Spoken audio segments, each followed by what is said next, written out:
This is Film Talk, where we interview the brightest minds in filmmaking 5 days a week. Do you need a great camera for your next shoot? You may want to consider the world's lightest handheld Super 35 digital film camera, Blackmagic's Ursa Mini 4.6K. The Ursa Mini boasts a 4.6K sensor, global shutter, and up to 15 stops of dynamic range. It's perfectly balanced for handheld use and comfortable enough to be used all day long. Scene one, take one.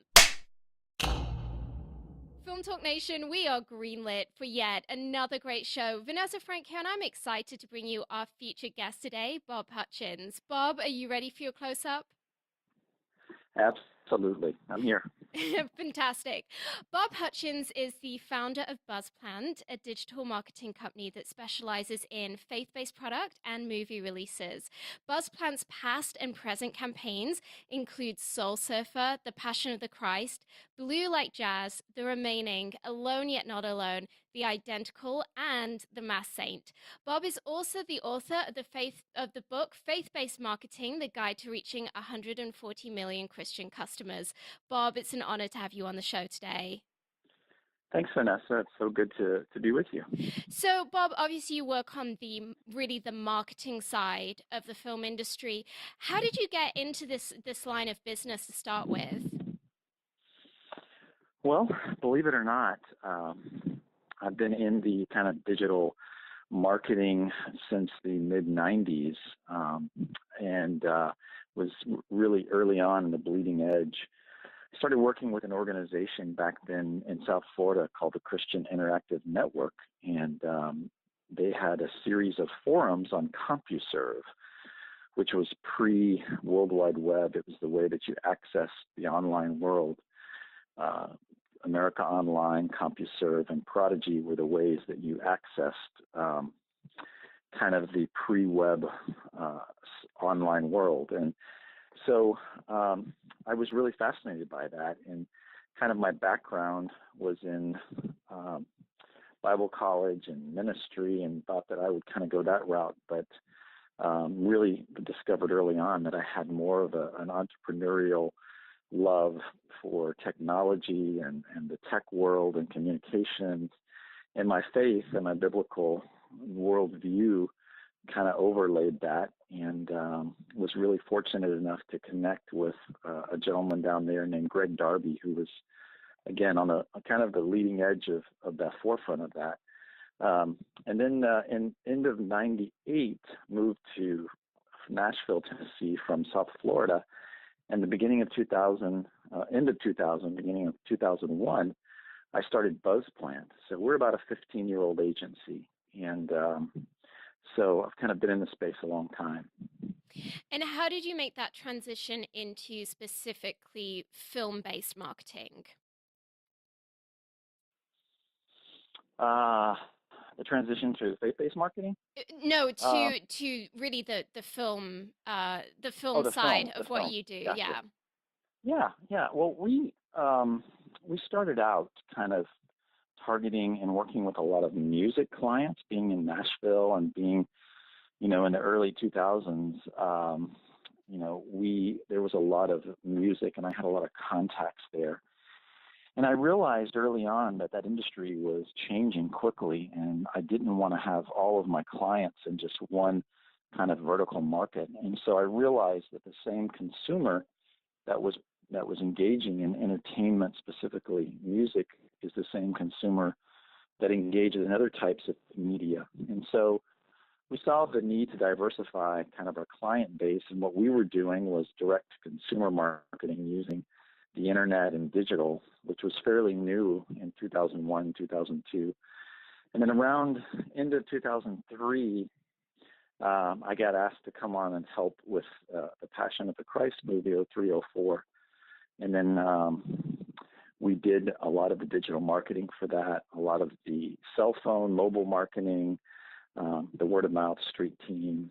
And then after the success of that, we worked on the first Chronicles of Narnia film, Lion, Witch, No Wardrobe. And those two films kind of opened up a lot of opportunity for us to diversify beyond just music marketing. Bob, It's very well publicized at the moment that there's a lot of commercial interest in faith-based films within Hollywood.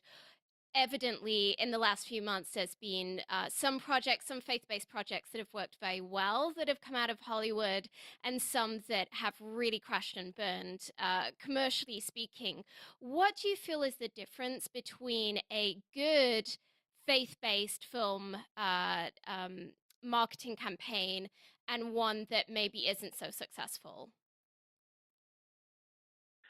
Well, I mean, there's a lot of elements.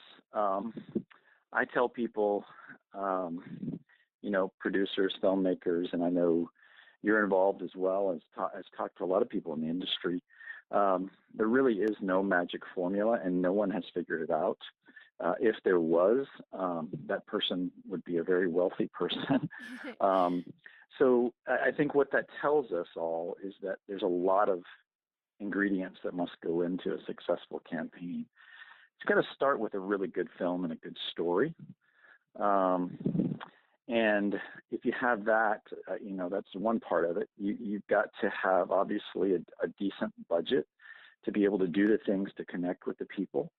And you have to have smart marketing to connect with your audience in a real way. And you've got to connect with them on a emotional level, a spiritual level, a passion level. People don't get behind products, they get behind stories. They don't get behind movies, they get behind movements. And so I think when putting together a marketing campaign, you've got to think through those things and say, what is the movement here? What is the common interest that I can touch? What is the heartstrings that I can reach in and pull so that people can really begin to identify this on a deeper level than just, oh, that's a nice movie. I like those actors and it was a well-done story. I think the successful campaigns that we've seen, whether it be a faith-based film or a general market, people are connecting on a much deeper level. And many times it overshadows maybe the flaws or imperfections of the film because there's something, the Passion of the Christ was a perfect example. Many people would argue may not be the best film ever made, but it hit on something that every Christian in the world could agree on, and that's a very poignant, direct,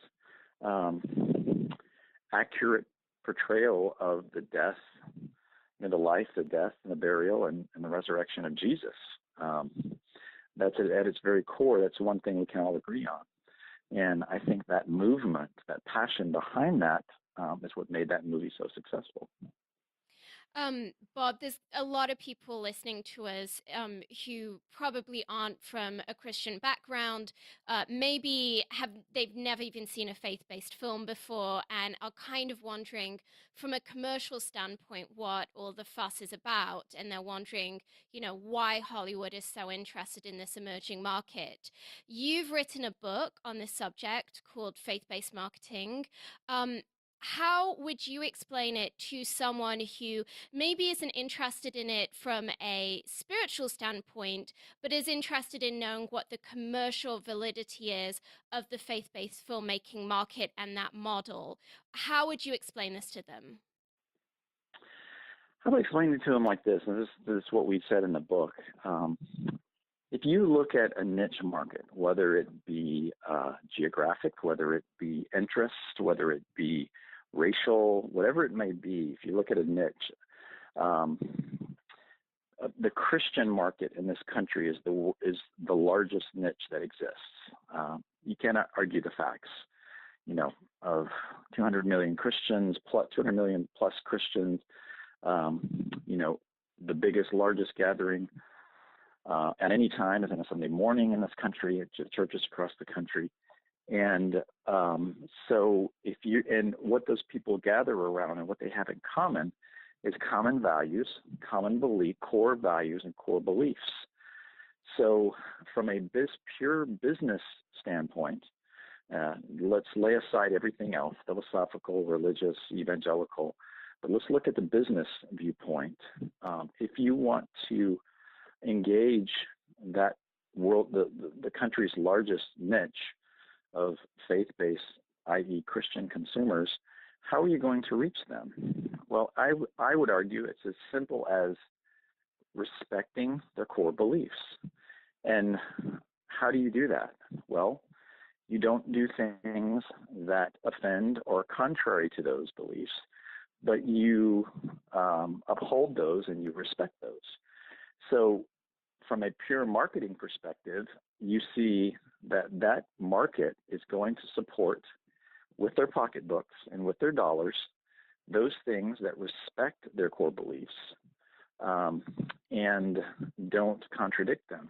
So when you look at a faith-based movie, what are we looking at? We're not looking at a movie that just uses the word God or uses the word Jesus a few times. What we're looking at is a film that, first of all, respects, stands for, and maybe even enhances those people's personal beliefs and core beliefs, and whatever storyline that may evolve in. Sometimes it's more obvious. Sometimes it's very evangelical. Sometimes it's more subtle. But at the end of the day, you have people who are looking for entertainment. They're looking for content. They're looking for story.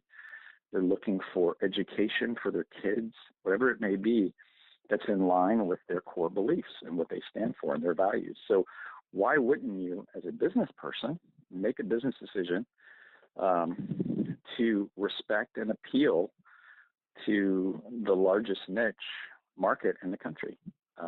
It just makes logical sense and good business sense. So I don't know if I answered your question or not. Absolutely and abundantly so. So Bob, Okay. say for example, I'm a film executive and I maybe come from a secular background. I don't personally have any great desire to make faith-based product other than obviously the commercial benefit of that. How do I start the process? When I'm in development, what resources, what steps should I go through to ensure that my product is a product that's going to appeal to that faith-based demographic? First, read my book. Only half joking. Uh, I think you need to surround yourself with some advisors who are truly in that world. And what I mean by that is Christians, ministers, maybe theologians, somebody who has a well-rounded perspective. I think what happens many times is you surround, whether it be Hollywood, whether it be New York, those environments are not the Bible Belt. So, and they're not mid-America. And so you have a group of people, and by no fault of their own, but they decide, hey, we're going to make a faith-based film that are totally out of touch with the rest of the country. So I think if you're an executive with no faith-based background or no experience in making that kind of content, I would say the first step is to surround yourself with a team of advisors to run, make sure that they're looking at the script, they're looking at the content, they're seeing, because that could save so much. I think of some of the films that have come out of Hollywood in the past couple of years that have biblical implications, that actually stories from the Bible that could have made so much more money. It could have been so much more enriching and actually could have served such a greater purpose if they just would have done that and made a few minor changes by consulting with a group of people that said, how would this play to the majority of people of faith in America?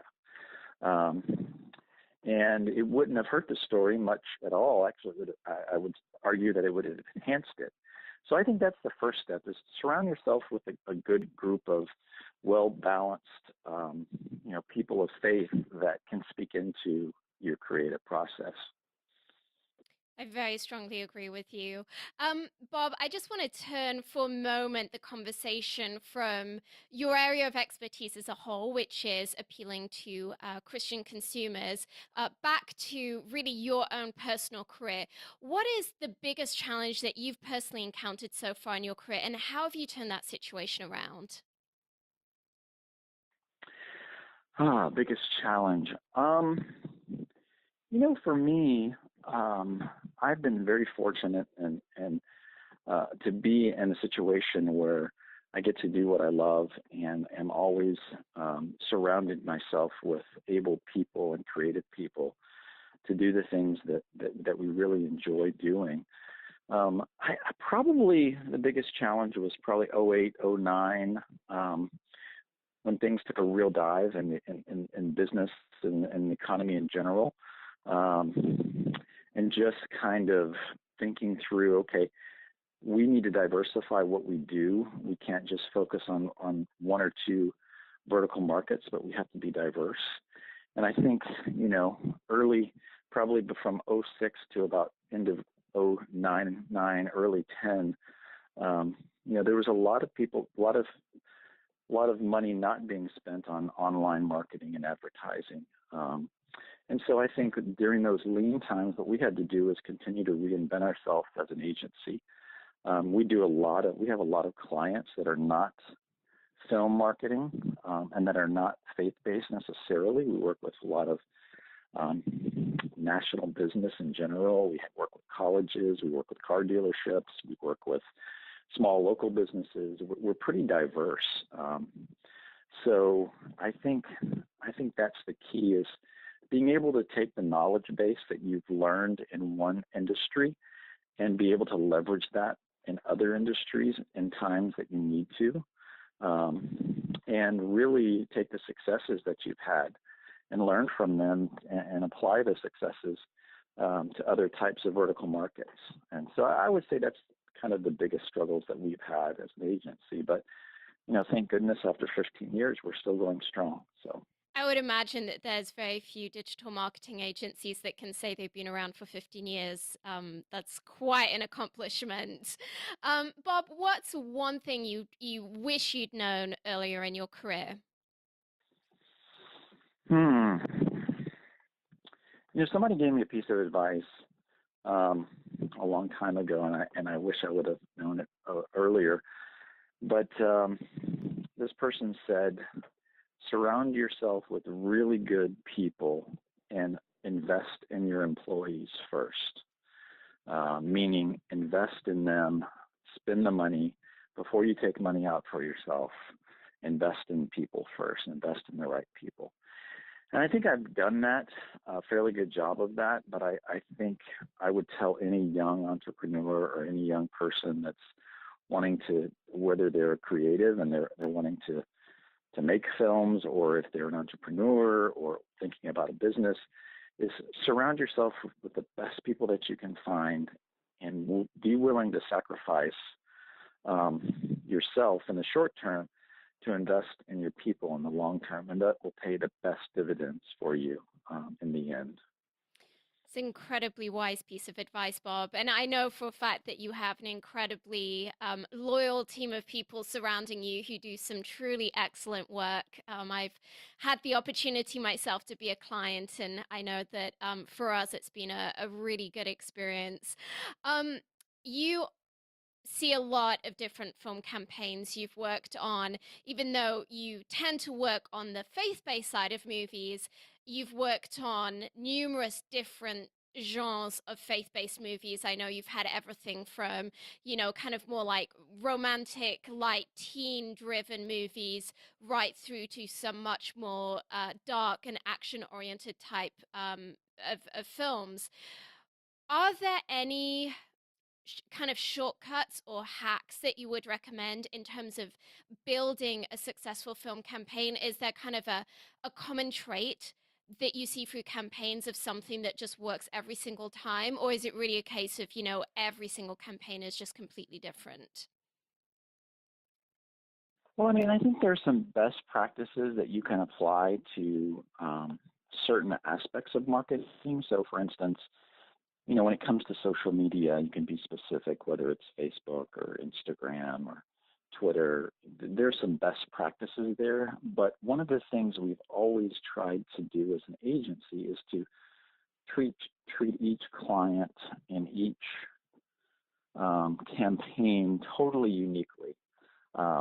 Because I'm a big believer that everybody is unique and every message is unique, and everybody's goal and purpose for creating a piece of art or film or product or event, they all have different reasons for doing it. And so you need to get into the mind and the head of the person and what their idea of success is. And that's why I always ask clients is, what is your definition of success?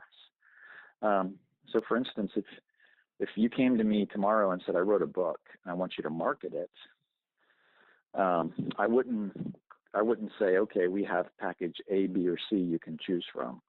I would say, Vanessa, why did you write this book? And what is your definition of success? Do you want to be a New York Times bestseller? Do you want to just get the message that's in your heart and mind out to as many people as you want? Do you want to make money on this book? Do you want to build a platform for, more speaking opportunities? On and on we can go. And depending on what your idea of success is and why you did it and created it, then I would build the unique campaign around that, because every one of those answers would have a different campaign and a different kind of strategy. And I think it's the same thing with whether it's a movie, whether it's any other type of product.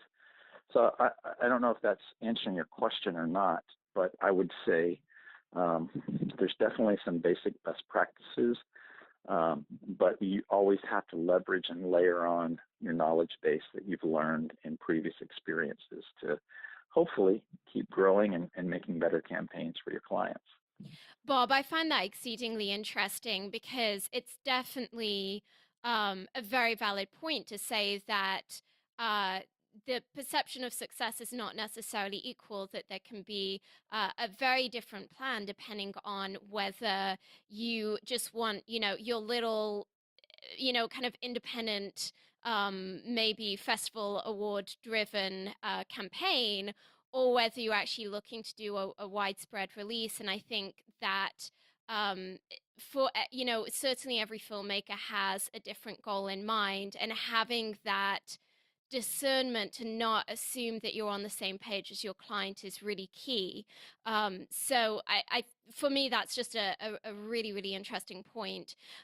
Bob, you've seen, I would imagine, a number of waves within the film industry, a number of trends and different areas of interest come and go over the years. What do you think is the most important thing for our listeners to understand right now about the evolution of the film industry? I think you need to be cautiously aware of the distribution opportunities and the changing face of film. And what I mean by that is, I've kind of been around long enough to see what happened in the music business. I saw that coming, and Napster and file sharing and the iPod, it changed the face of the music business in a drastic way. The book industry is changing in a drastic way. They're in the middle of it. It's no longer big publishers controlling the channels of book distribution into bookstores, but it's ebooks, it's self-publishing, it's the internet, it's Amazon. And the same thing is happening to the film industry. So we, as marketers, as filmmakers, we need to be wise and look back and learn from these other industries and say, what happened with the music business that we can learn from, good and bad? What's happened in the publishing business, good and bad, that we can learn from? I think the key takeaways is, it's just a matter of time before the advent of same-day national big-time blockbuster releases into people's homes and home theaters as into theaters. It's already happening on smaller independent films, and it's been happening for a while. But sooner or later, someone's going to crack that code, and I think those are things you need to prepare for. I think also what has changed in the film business is technology. Same thing happened in the music business. It used to be if you were to make a record, it was $120,000 budget and or more in a big studio with a well-known producer and engineer. Well, then kids started getting Pro Tools and making music in their homes for a few $100s and making hit records. Um, and you have artists now who aren't even signed with major record labels that are having huge success and have been for years. Same thing with film business, filmmaking. The cameras are getting less expensive, the quality is going up, the access to training and understanding through the web and through YouTube and other channels where someone can learn a craft. Somebody can make. I've seen films that are made for $100,000 or less that look so so so good and so well done and so well acted and so well shot. Um, so all of that is changing, and so as marketers, for me, I have to look at that and see we have to be able to connect and educate the audience on what's out there, and also educate the filmmakers on what's available for them as getting their films out there in distribution. So I think we need to be wise and look at those things and not get stuck in the old models of the way we do things, the way we distribute. Thinking that theaters are going to be around forever and the movie experience as we know it today is going to be that way for a while. I think we would be very unwise if we continue to keep our head in the sand in that way. Do you feel that the propensity of content that we're now seeing, and alongside that, this just wide array of new niches that are opening up, that all are really defining themselves with their own content? Do you feel that that's making your job as a film marketer easier or more complicated? Um, yes Or and yes. both, maybe? Uh, yeah, it really is because, for instance, I have simultaneously right now, I have a client that is releasing a film in 500 markets, 600 markets, traditional distribution into major theater chains. I have a client simultaneously that is releasing a film through Fathom events in limited um, locations. Both of them, faith-based, but very different strategies, very different distribution, and very unique type of ways that they're marketing their film. So there's lots more options for filmmakers, which presents opportunities and challenges for marketing a film.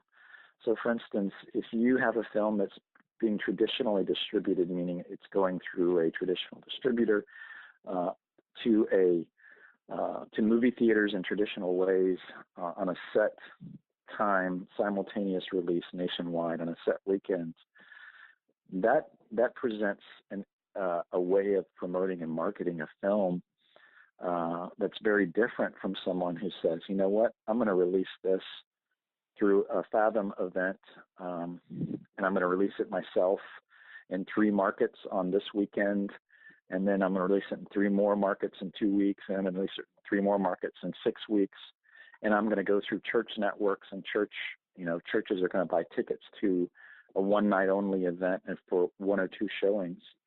That's a very different strategy, but it's an opportunity that we haven't had in the past, and more of opportunities like that are opening up. With there are some filmmakers that are releasing, are traveling around and doing church events and showing their films in churches over a 2-3 month period, and they might hit 10, 15, 20 very large churches and sell DVDs in the back afterwards and do very well at that. So there's lots of opportunities today. Well, Bob, we're about to enter our final act in which we're going to be getting some of your top recommendations. But before we do so, let's take a moment to thank our sponsors. When you're putting together that masterpiece movie, the coloring is a major creative decision. It can make the difference between whether the audience interprets your story as warm, cold, dark, or light, and it can help define the genre of the film. Here's a quick tip. Horror movies tend to have blue tones, romantic comedies tend to have warm tones, apocalyptic movies tend to be grey and washed out, movies in which reality is off kilter tend to have green tones, and action movies tend to feature a lot of teal and orange, particularly in their artwork. The Emmy Award winning DaVinci Resolve from Blackmagic will help you get that perfect color for your next production. The DaVinci Resolve 12 combines professional non-linear video editing with the world's most advanced color corrector, so you can now edit, color correct, finish, and deliver all from one system. The DaVinci Resolve is completely scalable and resolution independent, so it can be used on set, in a small studio, or integrated into the largest Hollywood production pipeline. From creative editing and multi-camera television production to high-end finishing and color correction, only DaVinci Resolve features the creative tools, compatibility, speed, and legendary image quality that you need to manage your entire workflow, which is why it is the #1 solution used on Hollywood feature films. Bob, welcome to the final act, where you'll be sharing some incredible resources and mind blowing answers. Are you ready? I'm ready. Fantastic. What is the best advice you've ever received? Oh, best advice I've ever received. I think I may have shared it earlier, and I hate to be repetitive, but surround yourself with good people, um, and invest in them first before you pay yourself. I think that's definitely advice that bears being repeated twice. um, Bob, if you had just one movie to stake your entire career on, what kind of movie would it be and what talent would you want attached? Wow, that is such a loaded question. I wish I was better prepared.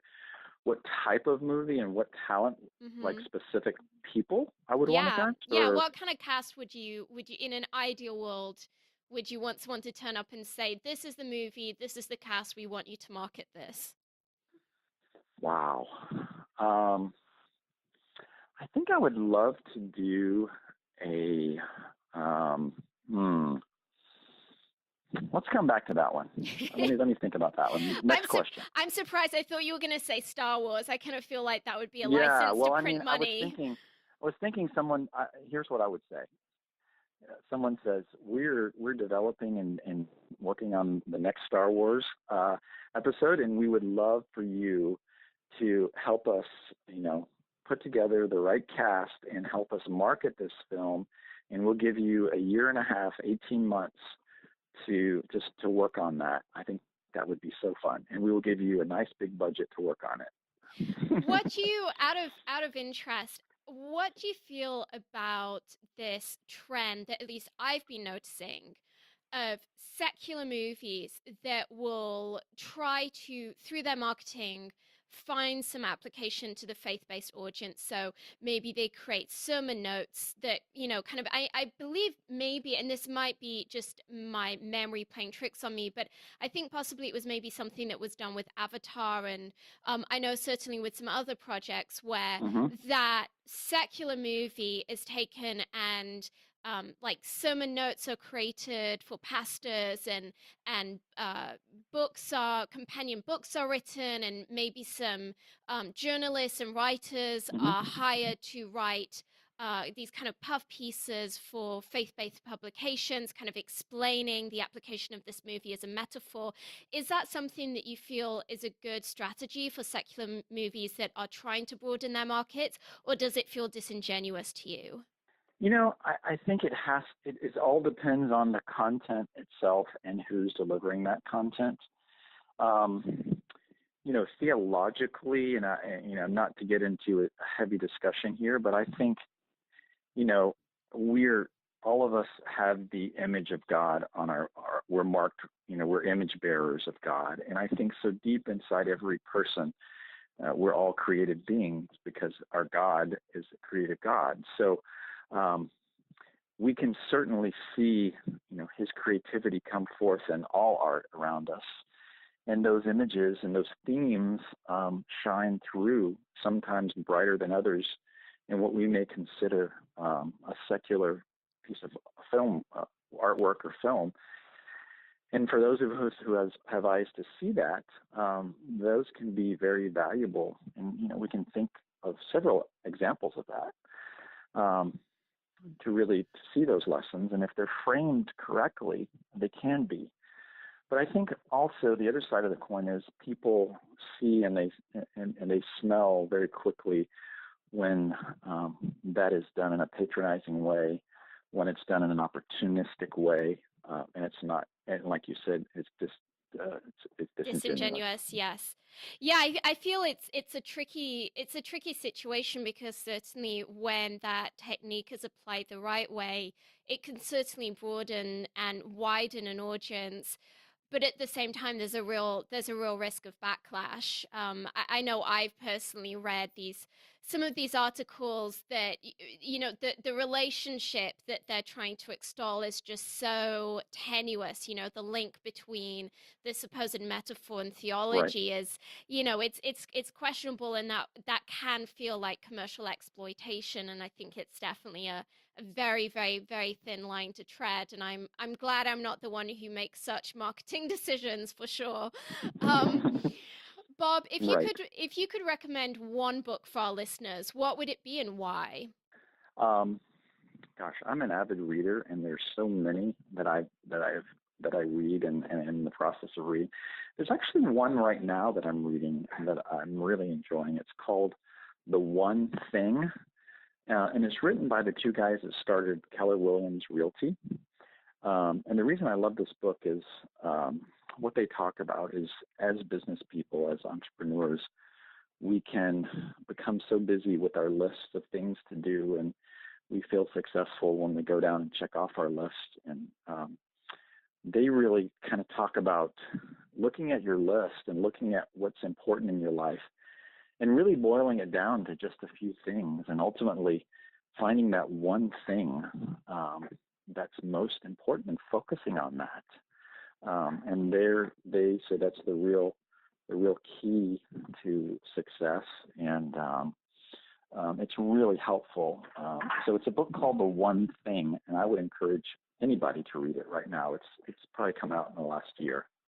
I think that's a particularly interesting message for us being at the beginning of 2016. I know a lot of people are making their list of goals of what they want to see happen over the next 12 months, and certainly honing it down rather than having a list of 25 achievements, having maybe just one or two principal goals can really make all of the difference.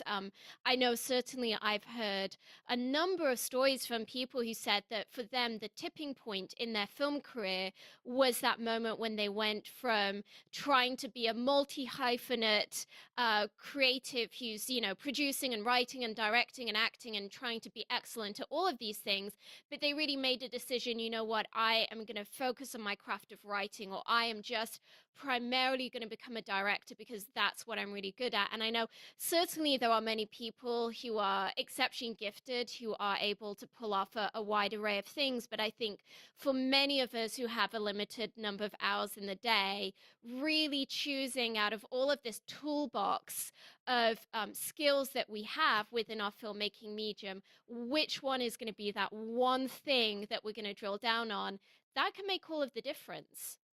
Absolutely, absolutely, and I think that's the key is there's a real trap in being busy, because what it causes us to do many times is it causes us to be um, you know the working on many things and not mastering anything. Um, and I think that's so important for us to always come back to say, what is the one or two things that are most important in my life, and what are the most one or two things that I want to leave as a legacy and I want to achieve in my life, whether it be my family or my business, and really eliminate all those other things that are not helping us to get to those goals. I think that that's a challenge that we can all take for ourselves going into 2016 is asking ourselves over the next few days what that one thing is going to be that by the end of 2016, going into 2017, we want to be able to say we perfected in the prior 12 months. Well, Film Talk Nation, I know that you love audio. To thank you for joining us today, we've partnered with our friends over at Audible to offer you a free audiobook. Great titles available include Story by Robert McKee, Save the Cat Strikes Back by Blake Snyder, Why Not Me by Mindy Kaling, and Your Year of Yes by Shonda Rhimes. If you haven't already done so, you can claim your free audiobook at audibletrial.com/film talk. That's audibletrial.com/film talk. And this link will also be included in today's show notes. Bob, if you could recommend just one movie for our listeners, what would it be and why? Oh, so many. There's one little movie my wife always and I we try to watch it around Christmas time, and it's kind of cheesy and didn't win any awards, but I always enjoy watching it. It's an old Nicolas Cage movie. It's probably 10 years old now. It's called The Family Man, I and love it. I love The Family Man. yeah, it's a great little movie. Not only because I thought it was clever, but I also just emotionally connect with it, and just kind of what we were just talking about. It's kind of, a retelling of It's a Wonderful Life in some ways, but the aspect of, what would happen, or what could have happened to this guy in his life just by making one simple decision to go after success and money and riches versus settling down with the person that he loves and living what many consider a kind of mundane, average family life. And they do that in a very effective way. And for me, it's always a good kind of reminder of priorities and family and really kind of what's important. So I love that movie. Yeah. For me what was so wonderful about that movie is just as you said how personable it is. I think I watched it with my parents and I know that for my father he there were some scenes in the movie that he really deeply could relate to. I feel that there were a number of scenes in the movie that were very quintessential to the life of anyone who has made that decision to maybe give up some of the frills to be able to enjoy a lifelong sustaining marriage and maybe a certain amount of suburbia. So I definitely would recommend that anyone in our audience who hasn't seen it yet, who maybe wants a slightly more heartwarming movie, something that's going to restore their faith in humanity, they should definitely check it out. Um, so, Bob, I would Yes, imagine that definitely. in your line of work, there are a lot of apps, a lot of websites that you rely on very heavily. In terms of Hmm. the websites and apps that are particularly of use to filmmakers, what's an online resource or an app that you would recommend? Gosh, now, not being a filmmaker, I can't speak into that. Being a business owner and marketer, there's several apps that I use on a regular basis. Obviously, all of the standard social media apps I engage in regularly, not only for myself, but for my clients, Facebook, Twitter, Instagram. I also use the Google Mail app quite a bit. I um, personally have really liked and have been engaging in a platform, LinkedIn, that a lot of people see as a more of a business type app, but I see it as a very growing and aggressively um, engaging social platform that, when taken advantage of in the right way for a marketer, for a business person, for even for a filmmaker, can be a very valuable tool. They've changed their kind of strategy in the past 6 months to a year. The content platform, the social engagement platform, the connectedness of being able to find and connect with almost anyone in the world with any talent, skill, or ability that you want to connect with almost instantaneously. And we've gotten a lot of not only resources but also a lot of business from it. So I think the LinkedIn app for iPhone is a tool that I keep going back to over and over again, not only to distribute it. I write and syndicate a lot of content and blogs myself, but I also read, and it's a great source of content and staying update, not only from great minds that are, you know, thinkers and authors, but also people that you may never come in contact with unless you go on there and find them. Yeah. I honestly, I don't know if this is just my personal perception, but I've always felt a little bewildered as to exactly how to use LinkedIn. I feel that Facebook and to a great extent Twitter are fairly intuitive, whereas LinkedIn, because it's in a realm that isn't your immediate friendship circle, it's that rather more tricky area of business relationships. It's maybe a little less obvious, a little less intuitive. For audience members who are like myself, who kind of see, wow, this could be a huge opportunity, but I don't really know how to go about using LinkedIn to help me with, connecting with other people in the film industry. In a nutshell, very briefly and succinctly, what are maybe some top tips that you would recommend? I think depending on, let's say you're looking for a screenwriter, you're looking for a videographer, you're looking for whatever, you can search that instantly. Just go to the site and say, I'm looking for this type of person, and then you'll get a list of those type of people. And if you pay a little bit extra for the upgraded version of LinkedIn, you can message and talk to anyone at any time. And so, it will certainly show you people that they are connected to.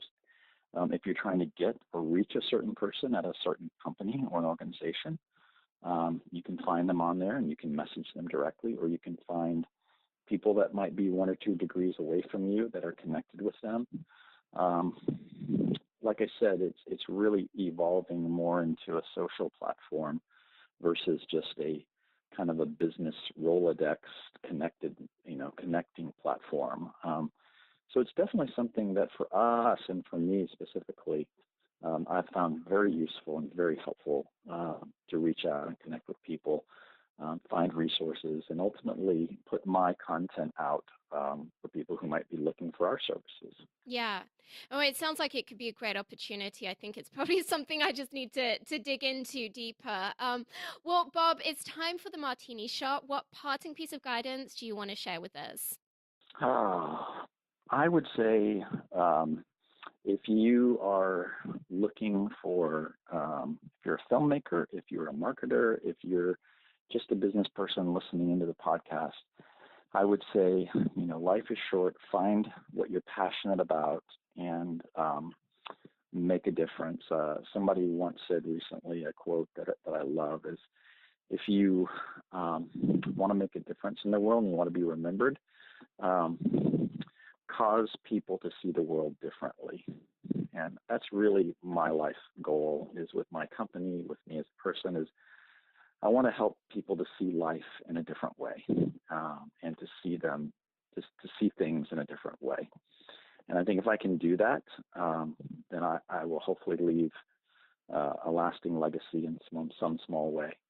So really, I would encourage people to seek to do that, cause people to see things differently. I think that's a particularly beautiful sentiment for filmmakers because indeed that is our vocation in our life's work is to help people to walk a mile in someone else's shoes and to see something through someone else's eyes. Well, that's a wrap. Film Talk Nation, in this industry, you're only as good as the people you know. And today you've been hanging out with Bob Hutchins and myself. If you want to go the extra mile, head over to filmtalkpodcast.com and type Bob Hutchins into the search bar. The show notes from today's show will appear along with everything we discussed, like Bob's recommended book and movie. Bob, we appreciate you sharing your priceless insight with us today. Film Talk Nation thanks you, and we'll see you on the red carpet. Thanks so much.